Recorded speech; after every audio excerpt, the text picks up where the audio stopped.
Shalom saudara-saudara terkasih, puji dan syukur kita naikkan di hadapan Tuhan kita, Yesus Kristus. Kita mengingat akan kasih setia-Nya yang tidak pernah berakhir di kehidupan kita, sekalipun di masa pandemi ini. Pandemi mungkin akan berakhir, tetapi kesetiaan Tuhan tiada akhir. Kita sama-sama mau datang beribadah kepada Tuhan. Kita beribadah karena mengingat bahwa hanya Dialah satu-satunya Tuhan di hidup kita. Dia layak menerima setiap pujian dan hormat kita kepadanya.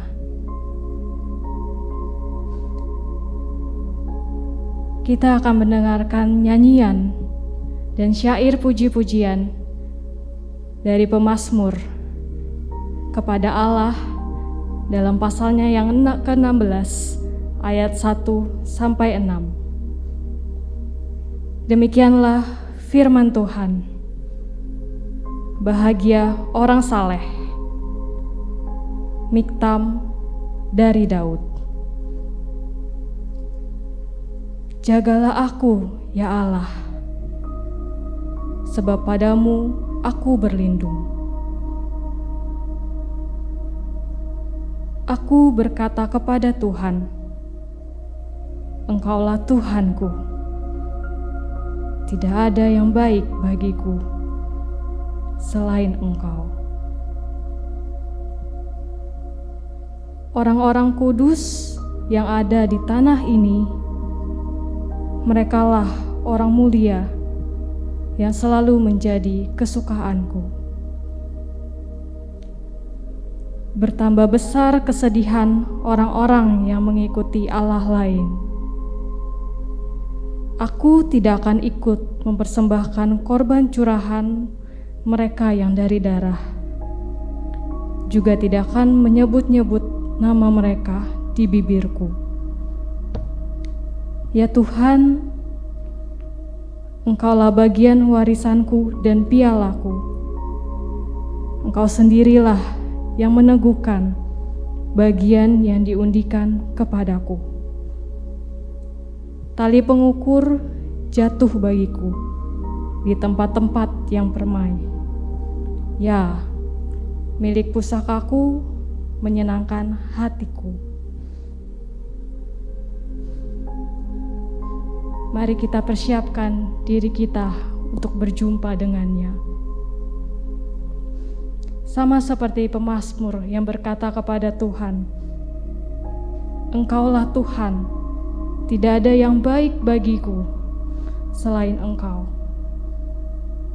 Kiranya ini juga menjadi nyanyian dan puji-pujian kita di hadapan Tuhan. Kita akan mengambil waktu teduh selama 1 menit untuk kita bersama-sama merenungkan dan mengingat kembali setiap kebaikan dan kesetiaan Tuhan di dalam kehidupan kita.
Bapa yang baik, kami bersyukur karena setiap perbuatan-Mu baik dalam hidup kami. Kami bersyukur karena Tuhan masih memelihara dari waktu ke waktu, tahun ke tahun, dan musim ke musim. Engkau yang selalu ada dan tidak pernah meninggalkan setiap kami.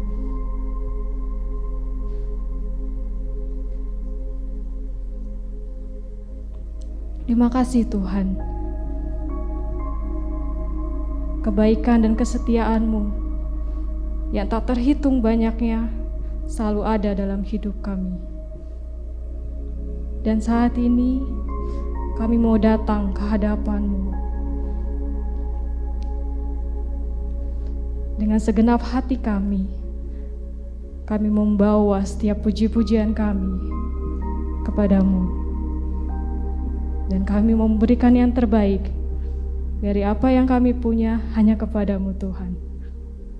Terpujilah nama-Mu, hanya di dalam nama Yesus Kristus, Juru Selamat kami yang hidup. Kami sudah berdoa dan mengucap syukur.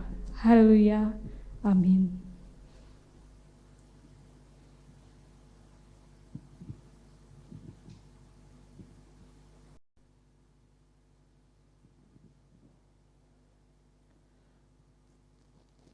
Biarlah kerinduan terbesar yang kami miliki hari ini sungguh berasal dari Tuhan. Biarlah segala yang bernafas memuji Tuhan. Haleluya. Dengan demikian kita pun boleh memiliki sikap hati, menyerahkan diri kita, jiwa dan raga kita hanya untuk menyembah-Mu ya Tuhan. This is my desire to honor You.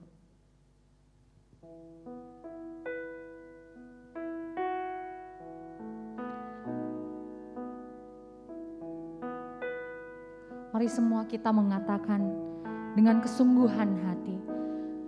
This is my desire to honor You. Lord, with all my heart I worship You.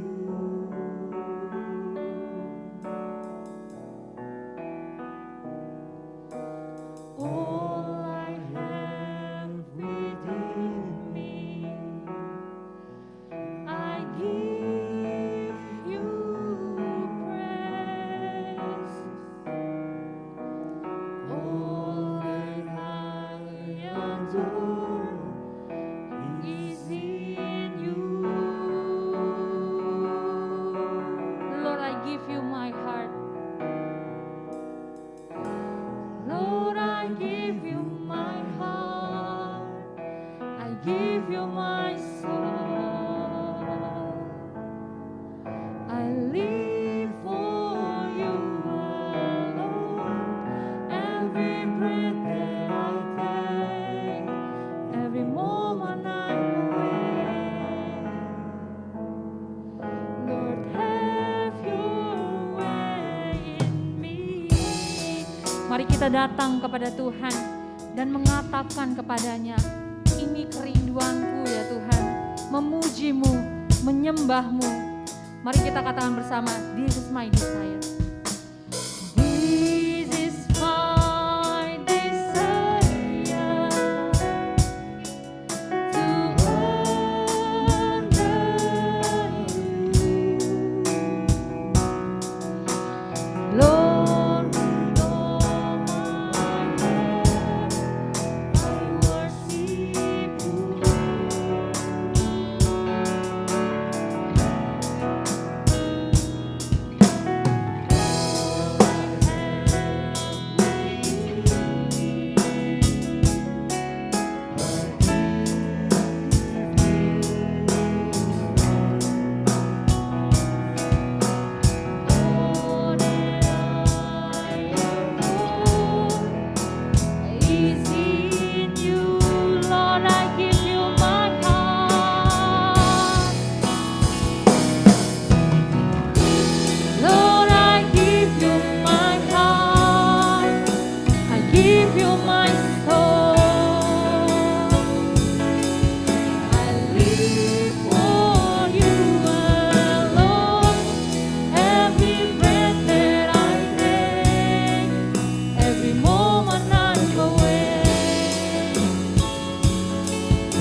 kerinduan kami ya Tuhan.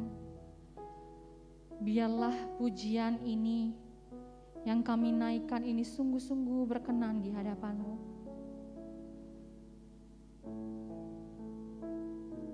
Kami mau datang kepadamu, memohon pengampunan kepadamu ya Tuhan, dari pribadi lepas pribadi kami. Kami menyadari ya Bapa, di tengah-tengah kebaikan Tuhan bagi kami tetap hanyalah manusia yang penuh dengan keberdosaan, yang terus menerus jatuh dalam hal mendukakan hati-Mu. Bahkan kami menikmatinya. Seringkali kami membuat hati-Mu kecewa.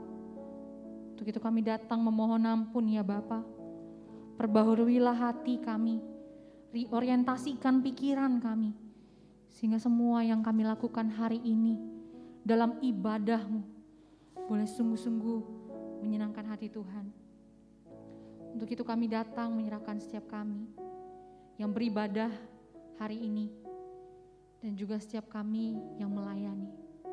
Kami memohon, biarlah anugerah dari Allah membuat kami sungguh-sungguh boleh menikmati perjumpaan hari ini bersama dengan Tuhan. Terima kasih ya Tuhan, terima kasih.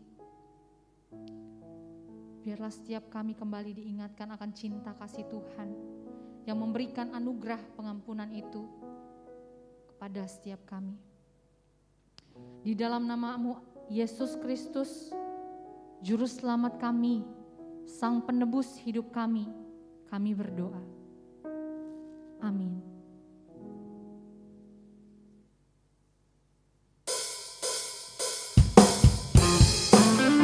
Biarlah segala yang bernafas memuji Tuhan.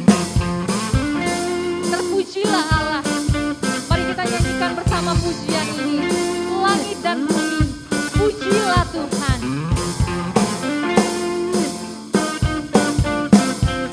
Langit dan bumi, pujilah Tuhan. Sebab Dia ciptakan semuanya. Kebenaran yang ada siang ini.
kekuatan dan pengharapan kita. Firman terangi jalan, perisai iman di setiap waktu.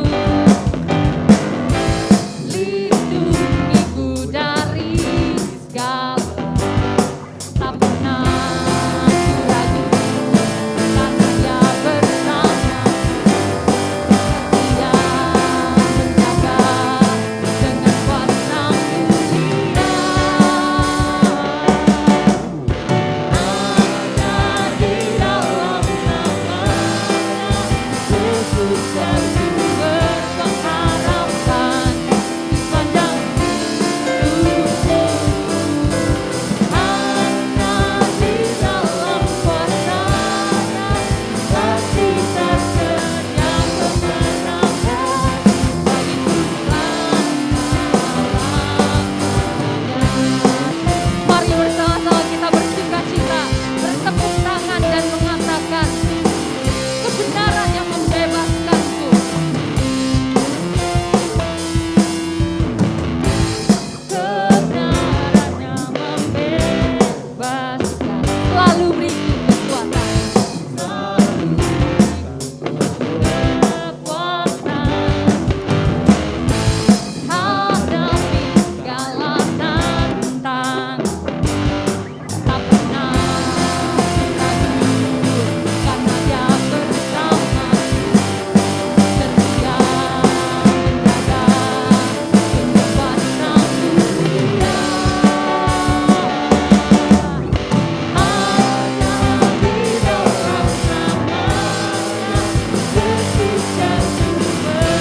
di dalam nama-Nya Yesus kami berpengharapan di sepanjang hidupku. Hanya di dalam kuasa-Nya pasti tersedia kemenangan bagiku selama-lamanya. Hanya di dalam nama-Nya. Di dalam nama-Nya Yesus kau sumber pengharapan di sepanjang hidup. Hanya di dalam kuasa-Nya pasti tersedia. Hanya di dalam namanya. Hanya di dalam namanya Yesus kau sumber pengharapan di sepanjang hidupku. Hanya di dalam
Puji nama Tuhan.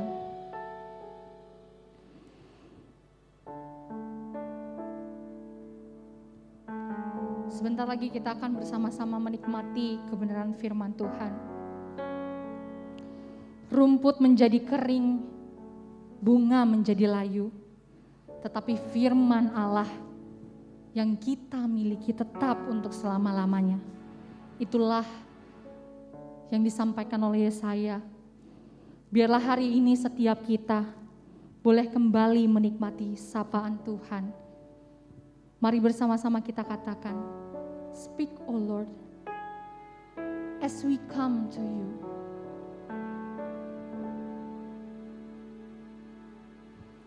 Speak, O Lord, as we come to you to receive the food of your holy word.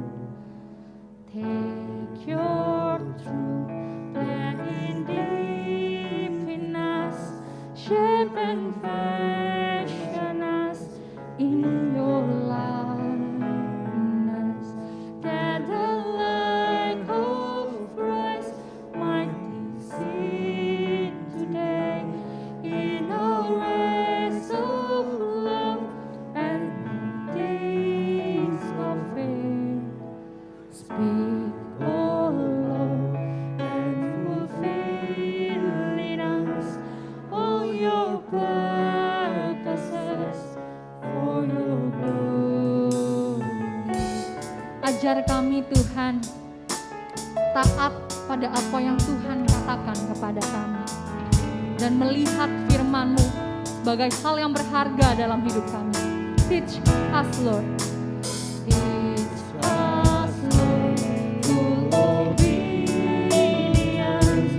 holy reverence, true humility.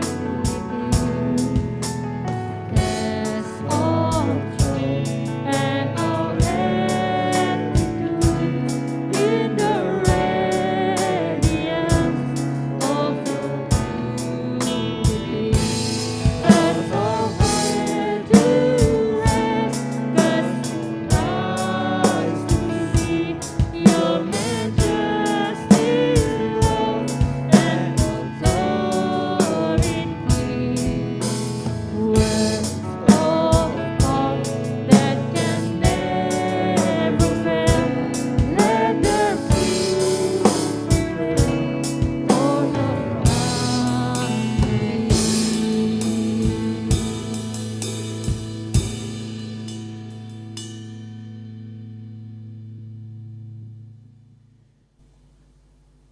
Bapa di sorga, kami bersyukur, berterima kasih karena anugerah Tuhan yang tidak pernah berhenti mengalir dalam kehidupan kami. Kami bersyukur karena rahmat-Mu Tuhan yang mengantar kami untuk masuk di minggu terakhir di bulan November ini. Ya Tuhan, tinggal 5 minggu lagi kami akan tinggalkan tahun 2021 ini. Biarlah di dalam 5 minggu ini kami dapat berefleksi, kami dapat mengevaluasi bagaimana kami menjalani tahun 2021 ini. Dan kami rindu Tuhan, ketika kami mengevaluasi hidup kami di hadapan Tuhan, kami menemukan apa yang esensial, apa yang penting bagi Tuhan atas hidup kami. Sehingga ya Tuhan, ketika kami memasuki lagi tahun yang baru nanti, kami mulai menata hidup kami sesuai dengan apa yang Tuhan inginkan, bukan apa yang kami kehendaki. Biarlah kiranya Tuhan akan menuntun kami di dalam perenungan firman Tuhan pada hari ini. Tuhan menolong, memampukan kami untuk memahaminya. Terima kasih Bapa. Di dalam dan melalui Kristus Yesus Tuhan dan Juru Selamat kami yang hidup, kami berdoa. Amin.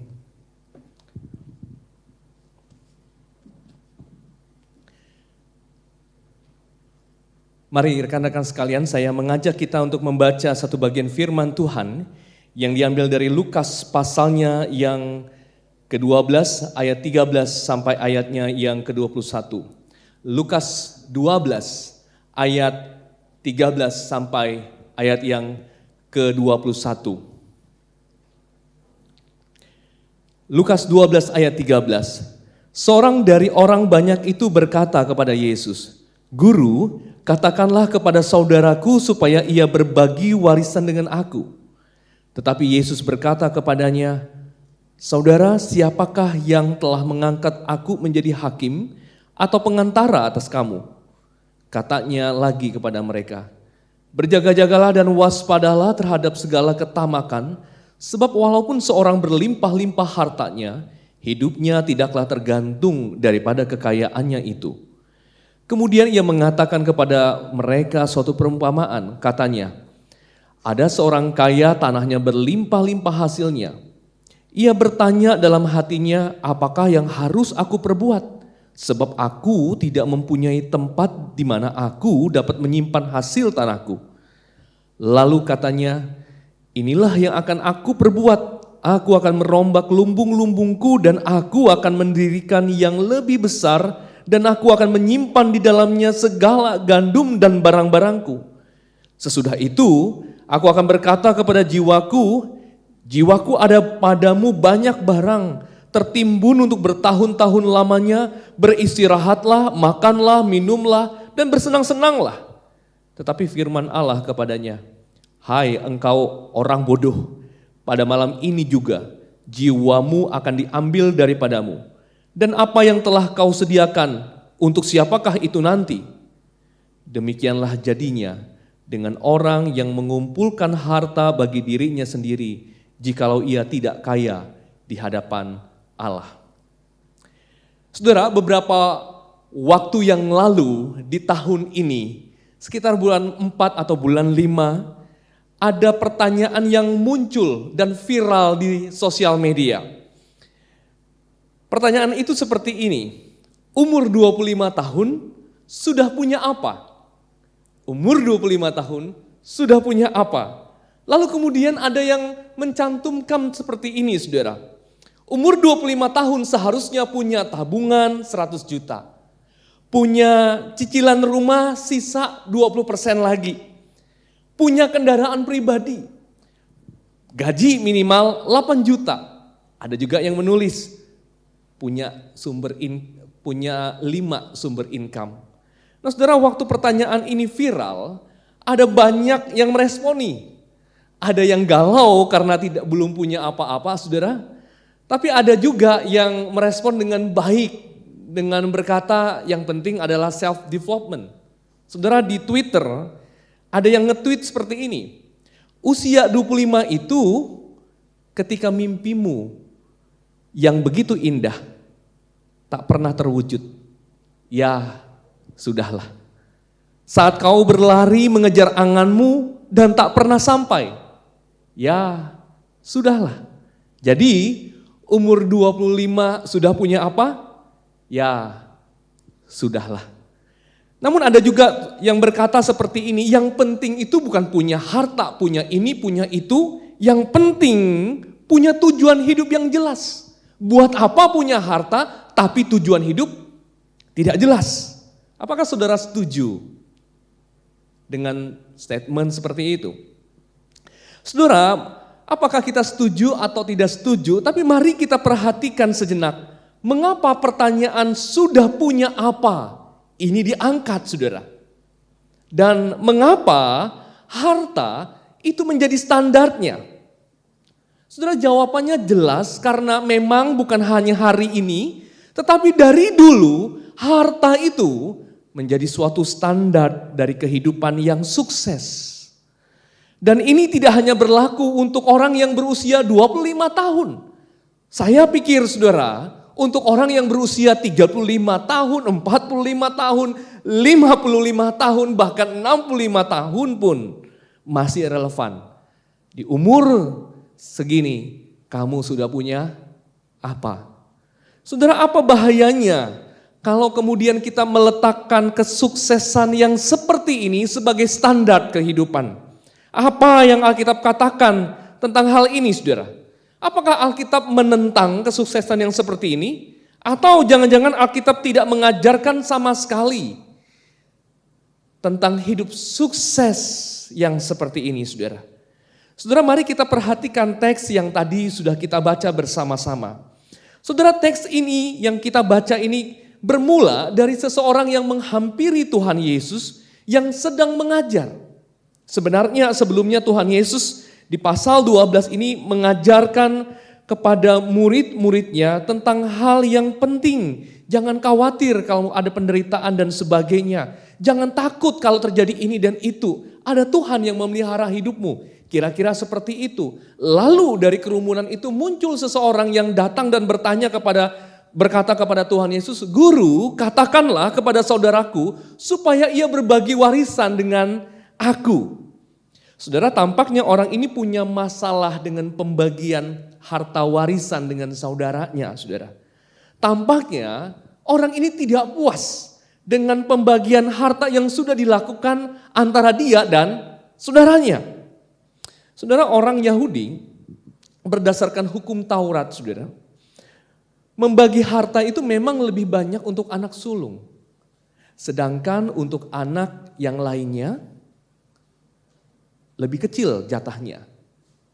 Misalnya saudara, kalau orang itu punya 2 anak, maka si sulung itu dapat 2/3 dari warisan yang ditinggalkan oleh orang tuanya, sedangkan yang bungsu hanya 1/3-nya.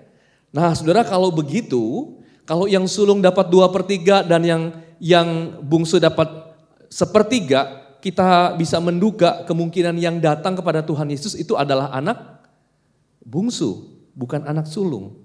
Si bungsu ini merasa pembagiannya tidak fair, tidak adil.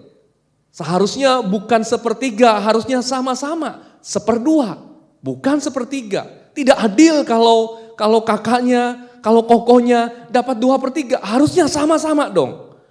Saudara, ia merasa tidak oke, dia pengen lebih. Saudara, Tuhan Yesus bilang begini, "Siapa yang angkat aku jadi hakim? Aku datang bukan untuk ngurusin yang seperti ini." Tetapi saudara, setelah itu Tuhan Yesus memakai kesempatan itu untuk kemudian mengajar kepada para muridnya dan kepada orang banyak, spirit apa yang ada di dalam orang yang datang meminta pembagian harta yang sama banyak ini. Dia berkata begini, "Berjaga-jagalah dan waspadalah terhadap segala ketamakan." Jadi Tuhan ingin membahas tentang ketamakan, saudara. Karena orang ini ingin mendapatkan lebih daripada yang seharusnya ia terima. Ia mau sesuatu yang tidak menjadi miliknya. Saudara, dalam bahasa yang lebih halus, ketamakan adalah mengingini apa yang tidak kita miliki. Dalam kasus orang yang datang kepada Tuhan Yesus, itu adalah harta warisan. Harta warisan yang diberikan oleh orang tuanya. Harta warisan ini saudara bisa diganti dengan yang lainnya. Misalnya saudara, harta warisan ini bisa diganti dengan tadi, tabungan 100 juta, gaji 8 juta, rumah yang sudah dimiliki, dan yang lainnya. Saudara, tentang hal ini Yesus berkata, "Hati-hati, waspada, jangan sampai kalian serakah." Saudara, kata hati-hati, waspada, ingin menunjukkan sebenarnya it's okay dengan kekayaan. Kalau kamu memang punya kekayaan, it's okay, tapi hati-hati, waspada, jangan sampai kalian serakah. Seolah-olah saudara, ketika kita punya kekayaan dan kita tidak merasa cukup dengan apa yang kita miliki dan kita mau melebih, hati-hati. Hati-hati. Karena itu bisa membawa kamu untuk menjadi serakah atau tamak. Saudara, untuk membuat jelas apa yang ia katakan, kemudian Tuhan Yesus menyampaikan sebuah perumpamaan.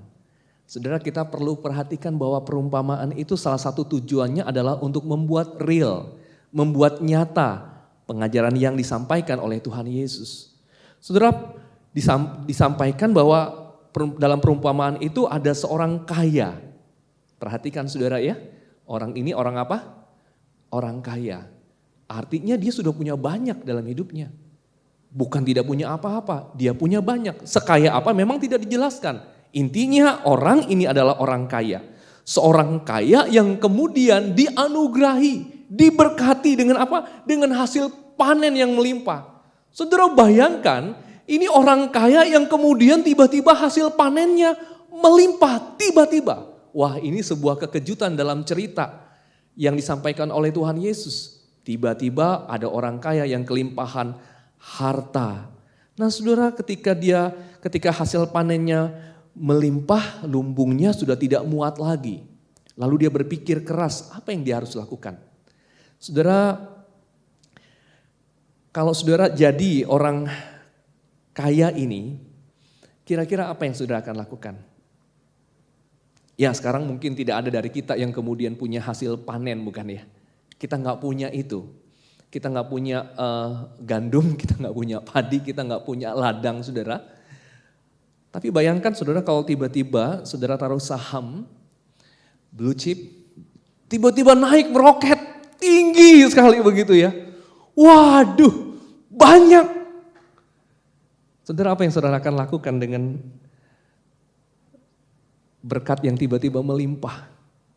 Saudara cuma beli saham 5.000, naik, tiba-tiba jadi 50.000. Waduh. Wah, saya mungkin di rumah ada yang langsung bilang begini, amin gitu kan ya. Amin, puji Tuhan. Kalau naik, saham 5.000 belinya naik jadi 50.000. Waduh, berapa kali lipat ya. Nah, pertanyaannya begini, apa yang akan saudara lakukan dengan saham yang berkali lipat itu? Saudara, yang dilakukan oleh orang kaya ini dalam konteksnya, lalu kemudian dia merombak tempat penyimpanan hasil gandumnya, hasil panennya itu. Dia rombak, dia ganti dengan yang lebih besar supaya apa? Semuanya bisa masuk. Ya, semuanya bisa masuk. Saudara, saya rasa cenderung kita berpikir tidak ada yang salah dengan tindakannya ini, bukan? Karena itu bukan yang dilakukan juga banyak orang kaya di dunia ini. Apa yang salah? Ya, apa yang salah? Semua orang kaya juga melakukan itu. Kalau tidak, saudara, kalau tidak ada majalah Forbes yang kemudian yang mencatat hasil kekayaan yang bertambah-tambah dari orang yang sudah kaya. Ya, saudara perhatikan saja daftar orang kaya di dunia ini. Bukankah sebagian besar dari mereka kekayaannya terus bertambah. Mirip dengan orang kaya ini, bukan? Ketika kekayaannya berlimpah, dia kumpulkan untuk dirinya, saudara. Saudara, tetapi dalam cerita ini, tindakan ini adalah tindakan dari seorang yang tidak puas dengan apa yang ada padanya. Dia tidak peduli pada orang lain, yang penting dia bisa meraih sebanyak yang dia bisa raih. Dia tidak berpikir sedikit pun, saudara, akan membagikan hasilnya yang melimpah itu. Enggak sedikit pun kemudian dia melimpah sepertiga mungkin aku akan berikan kepada orang lain. Karena aku rasa ini bukan hakku. Tidak pernah diceritakan dalam bagian ini, saudara. Ya karena itulah sebabnya ia disebut orang yang tamak, bukan? Ini cerita tentang ketamakan. Dan kesalahan yang terfatal, saudara, adalah dia meletakkan ketenangan jiwanya pada apa yang dia miliki. Saudara, jadi kalau diurutkan, kalau diperlihatkan, maka di permukaan itu ada satu keinginan untuk memiliki. Tetapi di balik keinginan untuk memiliki itu ada sebuah spirit. Ya, sebuah spirit dari untuk ketenangan jiwa. Ada sebuah spirit yang saya akan tenang jiwanya, saya akan merasa lebih bahagia, saya akan merasa hidup tidak akan pernah sama lagi kalau apa yang saya inginkan itu menjadi milikku. Kalau semua hasil panen itu untuk menjadi milikku, maka hidupku akan tenang. Sebab itu dia berkata begini, bukan? Dia berkata kepada jiwaku, jiwaku ada padamu banyak barang tertimbun untuk bertahun-tahun lamanya. Beristirahatlah, makanlah, minumlah, dan senang-senanglah. Itu spiritnya, saudara.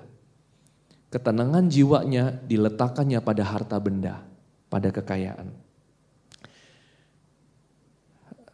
Teman-teman, tadi di awal saya berkata begini, apa bahayanya ya jika kita meletakkan kesuksesan sebagai standar kehidupan? Saudara, sukses ya itu sesuatu yang biasa, bukan? Bahkan kita mengucapkan kepada teman kita Ya selamat ya kamu sudah sukses. Selamat ya, sukses kamu ya. Ya saya doakan supaya kamu sukses ya. Udah biasa kalimat itu kita gunakan dalam pergaulan kita sehari-hari, saudara. Kalau kesuksesan sama dengan keberhasilan, saya berpikir tidak ada yang masalah, saudara. Tetapi kalau kesuksesan itu berbicara tentang apa yang kita miliki untuk diri kita, apa yang kita raih untuk diri kita, saudara, inilah yang kemudian menjadi permasalahan. Permasalahan kalau sukses itu berbicara mengumpulkan harta hanya untuk diri sendiri. Di sini letak permasalahannya, saudara. Misalnya tadi, umur 25 tahun sudah punya apa? Sudah punya tabungan 100 juta? Sudah punya rumah, sudah punya kendaraan pribadi, sudah punya gaji dengan angka tertentu. Kalau semua itu hanya berbicara untuk mengumpulkan, untuk diri sendiri, saudara, itu letak permasalahannya. Semua itu hanya bicara tentang diri sendiri. Itulah yang digambarkan Tuhan Yesus dengan orang kaya yang bodoh ini. Perhatikan berapa banyak kata ganti aku. Ya, saya mencatat paling tidak ada 8, saudara. Ia bertanya dari ayat 17, ia bertanya dalam hatinya, apakah yang harus aku perbuat? Sebab aku tidak mempunyai tempat di mana aku dapat menyimpan hasil tanahku. Lalu katanya, inilah yang akan aku perbuat. Ya. Aku akan merombak lumbung-lumbungku dan aku akan mendirikan yang lebih besar. Dan aku akan menyimpannya di dalam segala gandum dan barang-barangku. Sesudah itu aku akan berkata kepada jiwaku. Saudara perhatikan 8 kali paling tidak kata ganti aku disebutkan. Tidak satu kali pun saudara diceritakan tentang yang lainnya. Saudara di dalam terjemahan yang lain Tuhan Yesus berkata tentang orang ini, tentang orang yang seperti ini. Tuhan Yesus berkata di ayat ke-15, Lukas 12 ayat 15. Dalam terjemahan The Message disebutkan, life is not divine but by what you have, even when you have a lot. Atau di dalam terjemahan The Passion Translation dikatakan, for your life can never be measured by the amount of the things you possess. Dengan kata lain, saudara, mengukur hidup dengan harta adalah sesuatu ukuran yang tidak nyata, yang palsu. Yang jika kita jujur, kita tidak akan mendapatkan juga kepuasan di dalamnya. Karena saudara, ketika kita berusaha mendapatkan kepuasan dari harta, maka sebenarnya kita sama seperti menuang air di padang gurun.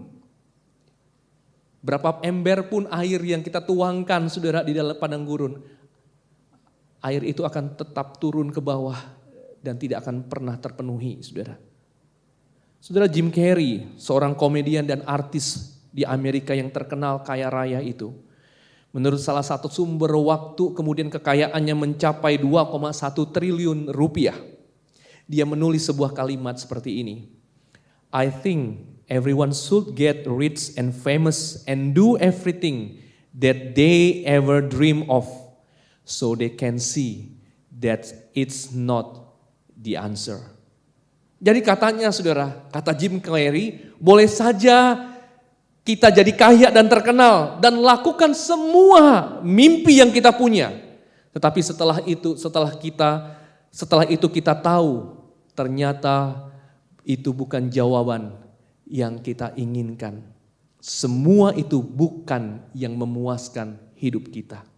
Saudara, seorang penulis Inggris bernama C.S. Lewis juga berkata begini, saudara. If I find in myself a desire which no experience in this world can satisfy, the most probable explanation is that I was made for another world. Saudara, jadi semuanya itu tidak dapat memuaskan kita. Harta, kesuksesan yang seperti ini bukanlah ukuran yang benar untuk kehidupan. Lalu pertanyaannya, jika harta bukanlah ukuran yang benar untuk mengukur kehidupan, bagaimana seharusnya kita mengukur kehidupan? Saudara, di dalam Lukas 12 ayat 21, firman Tuhan berkata begini, ini kesimpulan sebenarnya dari perumpamaan yang Tuhan Yesus katakan di bagian ini. Dia katakan demikianlah jadinya dengan orang yang mengumpulkan harta bagi dirinya sendiri, jikalau ia tidak kaya di hadapan Allah.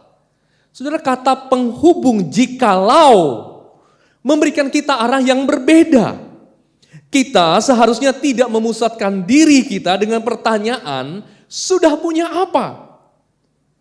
Karena pertanyaan sudah punya apa itu memang fokusnya pada diri sendiri.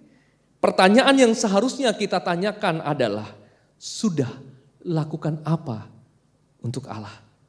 Sudah punya apa itu saudara bicara relasi kita dengan harta. Sudah punya apa itu bicara soal relasi kita dengan yang fana. Tetapi sudah lakukan apa untuk Allah itu bicara relasi kita dengan Allah. Bicara relasi kita dengan Sang Pencipta. Bicara tentang relasi kita dengan yang kekal bukan yang fana. Saudara, yang pertama, pertanyaan sudah punya apa itu adalah pertanyaan yang bicara tentang egosentris. Yang kedua, pertanyaan sudah lakukan apa untuk Allah, itu pertanyaan yang membawa kita untuk berpusat kepada Allah, theosentrik. Pusatnya berbeda. Yang satu saudara meletakkan diri sebagai yang utama, tetapi yang satunya kemudian meletakkan Tuhan sebagai yang utama. Saudara, itulah sebabnya orang yang kaya ini disebut bodoh. Kenapa? Karena dalam perjanjian lama sebenarnya kata bodoh tidak hanya menunjukkan kepada orang yang tidak memiliki hikmat.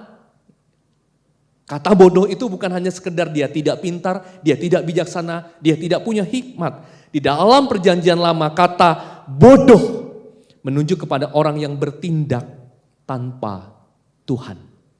Sebab itu saudara, di dalam kisah ini meskipun di dalam masyarakat dalam konteks waktu itu sudah pasti hasil tanah yang berlimpah itu datangnya dari Allah. Allah yang memberikannya, Allah yang menganugerahkannya. Tapi orang ini tidak pernah satu kali pun kemudian mengucap syukur kepada Allah. Tidak sedikit pun dia berpikir bahkan untuk mempersembahkannya untuk Allah. Dia bertindak, dia berpikir, dia berencana tanpa melibatkan Tuhan.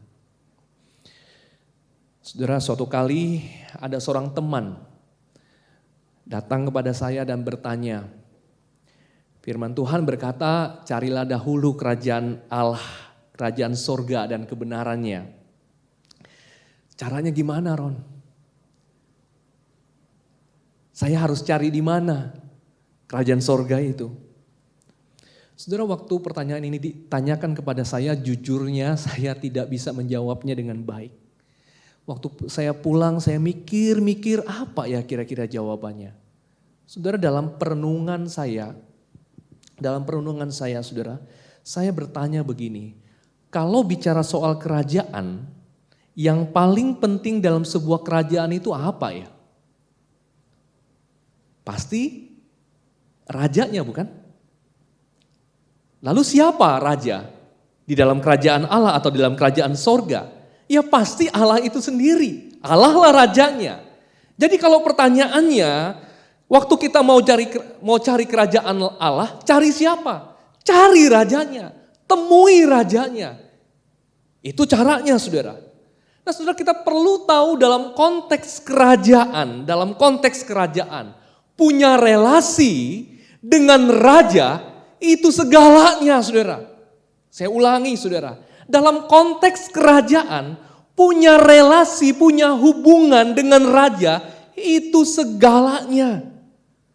Relasi dengan raja itu lebih daripada uang yang bisa diberikan oleh raja, bukan? Relasi dengan sang raja melebihi dari fasilitas yang bisa diberikan raja untuk kita. Dan saudara, itu juga bicara tentang melampaui dari semua kekayaan yang sang raja bisa berikan buat kita. Melampaui dari semua bahkan kepercayaan yang bisa diberikan raja kepada kita. Relasi dalam konteks kerajaan, relasi dengan raja is everything. Kalau begitu saya bisa ganti kalimat Tuhan Yesus dengan kalimat seperti ini saudara. Life is divine by who you are in the presence of the King of all kings. Kalau hidup diukur dengan materi, dengan harta itu pertanyaan yang palsu atau ukuran yang palsu saudara, maka yang sejujurnya yang signifikan dalam hidup kita adalah kita mengukur siapa kita di hadapan Raja segala raja itu. Di hadapan Bapa di sorga, saudara, kita ini berharga. Dia bilang kita ini adalah biji matanya, saudara. Saking berharganya dia bilang kita ini matanya yang dia pelihara. Kita berharga karena kita diciptakan segambar dan serupa dengannya. Namun kemudian kita jatuh dalam dosa. Waktu kita jatuh dalam dosa, gambar Allah itu rusak. Apa yang Allah lakukan? Bukan dibuangnya, tapi dia tebus kita, dia ampuni dosa kita. Dia berikan anaknya yang tunggal sebagai ganti untuk menebus kita. Untuk apa, saudara? Untuk apa Tuhan kemudian memberikan anaknya yang tunggal? Yang sebentar lagi di Natal kita akan peringati. Untuk apa Tuhan memberikan anaknya yang tunggal? Hanya untuk supaya kita yang berdosa ini, saudara, ditebusnya dan bisa hidup bersamanya untuk selama-lamanya. Saudara, Tuhan Yesus juga pernah berkata begini, apa gunanya seseorang memperoleh seluruh dunia ini jika dia kehilangan nyawanya? Bayangkan, saudara, jiwa kita baginya lebih berharga dari seluruh dunia. Lalu, saudara, bukankah hal yang bodoh kalau kemudian kita perdagangkan lagi, kita tukarkan lagi jiwa kita ini dengan dunia yang toh tidak memberikan kepuasan yang sejati. Perhatikan ini, saudara. Tuhan Yesus sudah menukarkan hidupnya untuk kita. Lalu apakah kita mau menukarkan hidup kita demi dunia? Saudara, mengukur kehidupan pada banyaknya harta bisa membuat kita lupa bahwa Tuhanlah yang menjamin kita. Mengukur kehidupan pada banyaknya harta bisa membuat kita lupa bahwa Tuhanlah harta yang sesungguhnya. Saudara, hidup kita ini sama seperti sebuah perjalanan. Ada kalanya kita salah arah. Lalu waktu kita salah arah, salah ambil jalan, apa yang kita lakukan, saudara? Saudara, bisa saja kemudian saudara akan jalan terus. Ya udahlah, ya, udah salah, kita jalani terus aja. Entar lihat kemana jalan ini membawa kita. Saudara bisa lakukan itu. Tapi saudara bisa lakukan hal yang lain, punya pilihan yang lain. Oke, kita sudah salah jalan. Yuk, putar balik. Yuk kita ambil jalan yang benar. Bisa bukan? Pilihannya ada pada kita, saudara. Kalau sepanjang 2021 kita mengukur kehidupan kita dengan pertanyaan sudah punya apa, kita bisa ganti pertanyaan itu dengan lebih pertanyaan yang signifikan. Bagaimana relasi kita dengan Tuhan sepanjang tahun ini? Siapa kita di hadapannya? Saudara, kita sudah di penghujung tahun 2021. Tinggal 5 minggu lagi kita akan tinggalkan tahun ini. Jangan tanya sudah punya apa di tahun ini. Tetapi tanyakanlah sekali lagi, sudah buat apa untuk Tuhan di tahun ini? Buat apa kita? Apa yang kita lakukan untuk Tuhan Yesus yang sudah memberikan hidupnya buat kita? Kiranya Tuhan menolong kita. Mari kita berdoa. Bapa di sorga, tolonglah kami untuk mengarahkan hidup kami sekali lagi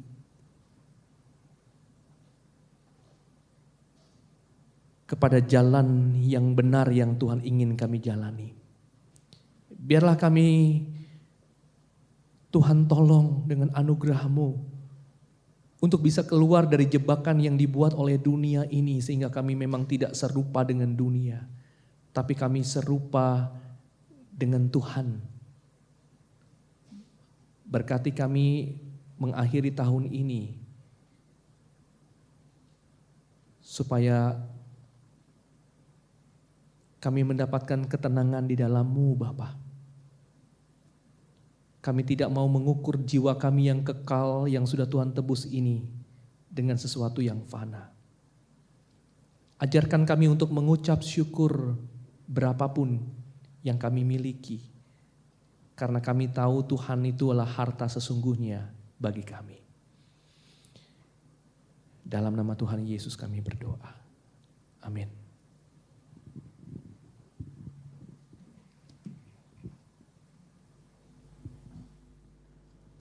Berikut ini adalah beberapa pertanyaan untuk kita renungkan selama 1 minggu ini, baik itu bersama dengan keluarga, teman, atau dalam small group kita masing-masing. Yang pertama, apa yang kamu gunakan untuk mengukur kehidupanmu selama ini? Jumlah tabungan, atau keluarga, atau karir, rumah, hutang bisa lunas, usia, dan lainnya. Yang kedua, bagaimana cara kita mengatur keuangan kita selama ini? Sehingga bukan lagi harta yang mengendalikan hidup kita, yang menguasai hidup kita, tetapi diri kita yang memegang kendali atas harta. Sehingga kita bisa memiliki hidup yang berkemenangan di dalam Tuhan.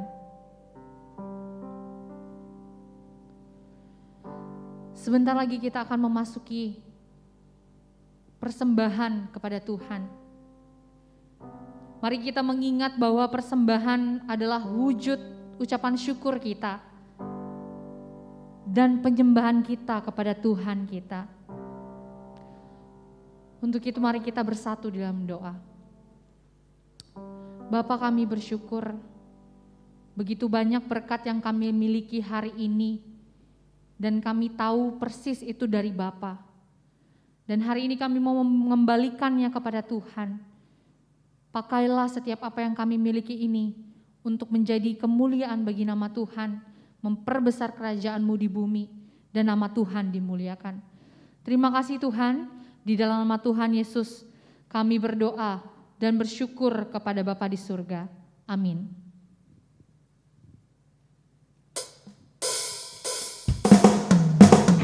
Tuhan, pakai hidupku ini, tubuh, roh, dan jiwaku, memuliakan nama-Mu sebagai persembahan yang hidup. Mari kita nyanyikan bersama Take My Life and Let It Be.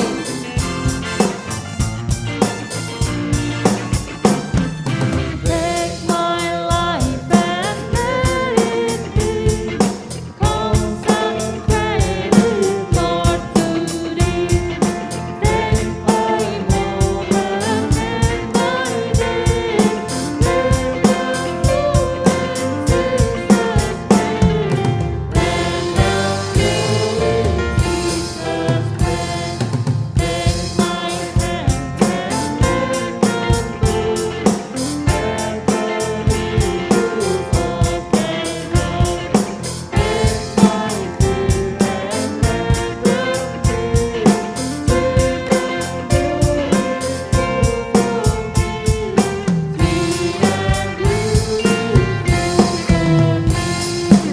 Mari bersama-sama kita nyatakan sukacita kita dengan menyatakan, ku mau persembahkan apa yang kumiliki bagi Tuhan. Take my silver and my gold. Take my silver and my gold, cover my good I will hold. Take my river, let it use, let it flow and flow to you.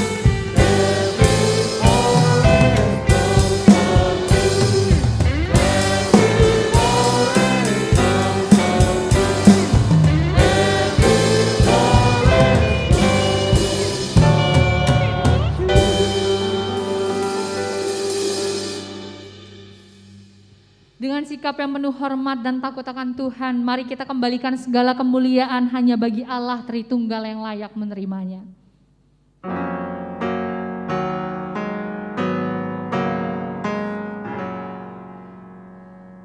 Puji Allah Bapa Putra, puji Allah Roh Kudus, ketiganya yang esa, sumber selamat, sumber berkat.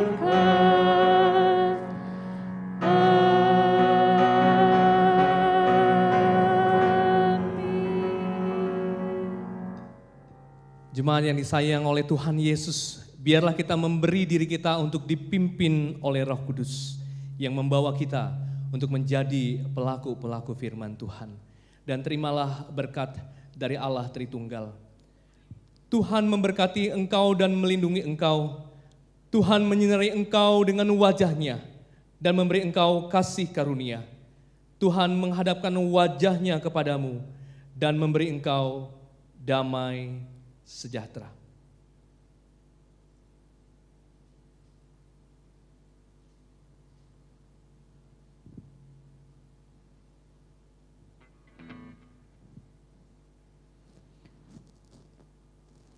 Ibadah kita pada hari ini sudah selesai. Silakan mengambil waktu teduh. Tuhan Yesus memberkati setiap kita.